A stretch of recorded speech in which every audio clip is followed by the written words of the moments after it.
বাগাতিপাড়া উপজেলার ১ নং পাঁকা ইউনিয়নের বিভিন্ন ওয়ার্ডের সাবেক প্রধানমন্ত্রী, দেশনেত্রী মরহুমা বেগম খালেদা জিয়ার জন্য দোয়া ও আলোচনা সভার আয়োজন করা হয়।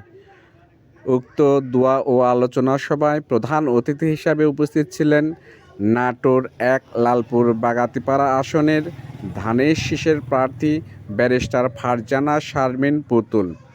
ব্যারিস্টার ফারজানা শারমিন পুতুল নেতাকর্মীদের সাথে নিয়ে বেগম খালেদা জিয়ার জন্য দুহাত তুলে আল্লাহ পাক রব্বুল আলামিনের দরবারে দোয়া করেন। আল্লাহ পাক রব্বুল আলামিন যেন দেশনেত্রী বেগম খালেদা জিয়াকে বেহেশতের উচ্চ মাকাম দান করেন।